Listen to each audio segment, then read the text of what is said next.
जय श्री कृष्णा। आज जानकारी लेकर आए हैं गूगल के ऊपर, जिसे कुछ लोग गूगल कहते हैं, कुछ लोग गूगल कहते हैं। गूगल जो होता है ये आपने देखा होगा कि छोटे छोटे इसके डिगले होते हैं, छोटे छोटे एक कंकर के रूप में पाया जाता है। गूगल होता है इस तरह का, जैसे कि नमक की आपने पहले कभी देखा होगा कि पहले नमक के डिगले आते थे, ऐसे छोटे छोटे नमक के कंकर आते थे जो पहले के समय में ठेलों पे बिकते थे, बाजार में मिलते थे। तो बस ये गूगल भी ऐसा ही होता है, जो कि एक प्रकार का गोंद होता है। जैसे कि जिन लोगों के यहाँ पे लड्डू बनते होंगे जाफे में, जब घर में बच्चे का जन्म होता है तो जो स्त्री होती है उसके लिए जो लड्डू बनाए जाते हैं उसमें गोंद आपने देखा होगा, ऐसा सफेद कलर का। इसी को जब तलते हैं तो ये फूल भी जाता है, जो गोंद होता है। तो ये भी एक प्रकार का जो गूगल होता है, ये भी एक प्रकार का गोंद होता है, एक प्रकार की पेड़ की राल होती है जो पेड़ में से बाहर बहती रहती है और वहां पे सूख कर इस तरह के डिगले बन जाते हैं। तो ये जो छोटे छोटे कंकर के रूप में जो गूगल आता है, इस गूगल का महत्वपूर्ण उपयोग बताते हैं कि गूगल होता क्या है। देखिए, गूगल जो होता है ये पेड़ की राल है, जैसे हमने आपको बताया। इसका जो उपयोग है खास करके ये धूप देने में, धुनी देने में किया जाता है। देवी देवता या आपके घर के कुल देवता या घर का कोई देवता हो, गूगल घर में जलाने से उनकी शक्ति बढ़ती है। एक प्रकार से गूगल को जलाकर आप उनको ऊर्जा देते हैं। गूगल को जलाने से जो ऊर्जा बनती है वो ऊर्जा वो देवी देवता ग्रहण करते हैं। इसलिए कहा जाता है कि जिस भी घर में देवी देवता का वास हो, घर में देवी देवता का ओटला हो, चबूतरा हो, उनको मानते हो आप अपने घर में, तो गूगल का प्रयोग किया जाना चाहिए, धूप देना चाहिए। और जो दिन घर में देवी देवता होते हैं उस घर में ये भी रहता है कि जब आप गूगल जलाते हैं तो गूगल की जो खुशबू होती है, इससे जो महक उठती है, उससे नकारात्मक जो शक्तियां होती हैं वो घर से बाहर भाग जाती हैं। जिस भी घर में गूगल की धूप दी जाती है, नकारात्मकता वहां नहीं रहती। इससे पवित्रता बढ़ती है, सात्विकता बढ़ती है आपके घर में। इसीलिए गूगल का उपयोग घर में किया जाता है।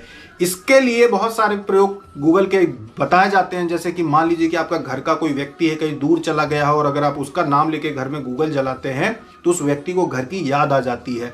इसी तरह से घर में, जैसे कि ग्रामीण क्षेत्रों में अगर घर के जानवर कहीं चले गए हैं और अगर घर में उन जानवरों के खूंटे पे जाके, जिस खूंटे पे उसको बांधा जाता है, अगर गूगल की धूप वहां पे दी जाती है, यानी कि उसको जला के ऐसे कंडे पे रख दिया जाता है। इसको अलग से आग नहीं लगाई जाती, कंडा जो गोबर का कंडा होता है उसको जला के और उसके ऊपर इसको रख दिया जाता है तो धुआं उठता है।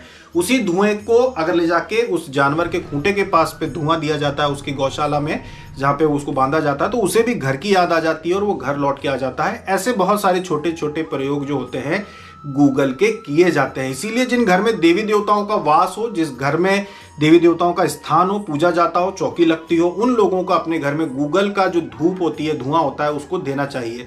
ये जो गूगल है ये आपकी जो इलेक्ट्रॉनिक जो आजकल आती है कपूरदानी, जिसमें आप कपूर जलाते हैं, उसमें इस गूगल को भी कपूर के साथ रख सकते हैं। इसको बारीक कर लीजिए, आराम से बारीक हो जाता है ये। अगर इसको आप चाहे तो इसे कूट कर भी बारीक कर सकते हैं और ये बहुत चलता है। यानी कि अगर आप कोई भी व्यक्ति 100 ग्राम गूगल ले लेता है तो ये उसको साल भर चल सकता है। इतना कम इसको जलाने की आवश्यकता होती है। मतलब बस थोड़ा सा, मात्र इतना सा, अगर आप 1-2 ग्राम अगर आप जला देते हैं तो भी इसकी जो खुशबू होती है उससे घर की नकारात्मकता दूर हो जाती है। खुशबू मतलब कोई इतनी मनमोहक खुशबू नहीं होती कि आप सोचे कि भाई हमको इसमें गुलाब की खुशबू आए या फिर कोई अच्छी, इतनी मनमोहक नहीं होती, लेकिन देवी देवताओं के लिए मनमोहक होती है। देवी देवताओं को ये आकर्षित करती है, वो नकारात्मक शक्तियों को दूर भगाती है। तो आशा है कि जो नए साधक साधिकाएं होंगे, जिन्होंने गूगल के विषय में सुना होगा, गूगल के विषय में जिनको ये जानकारी चाहिए होगी भाई गूगल होता क्या है। ये पेड़ से निकली हुई राल, पेड़ का रस होता है जो कि सूख कर डिगले पत्थर, छोटे छोटे पत्थर जैसा जम जाता है, उसको तोड़ के एकत्रित करके और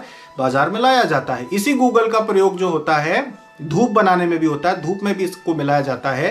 जो धूप बत्ती होती है जिसको आप ऐसे हिला के और उसके बाद उसको आप जलाते हैं, उसी धूप बत्ती में गूगल भी मिलाया जाता है, गूगल भी होता है उसमें।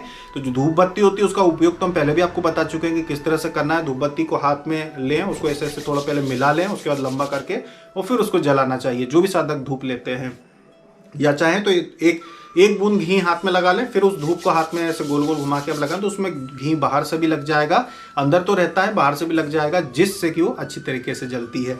तो ये थी जानकारी गूगल के ऊपर कि गूगल क्या होता है। सभी साधकों को जय श्री कृष्णा।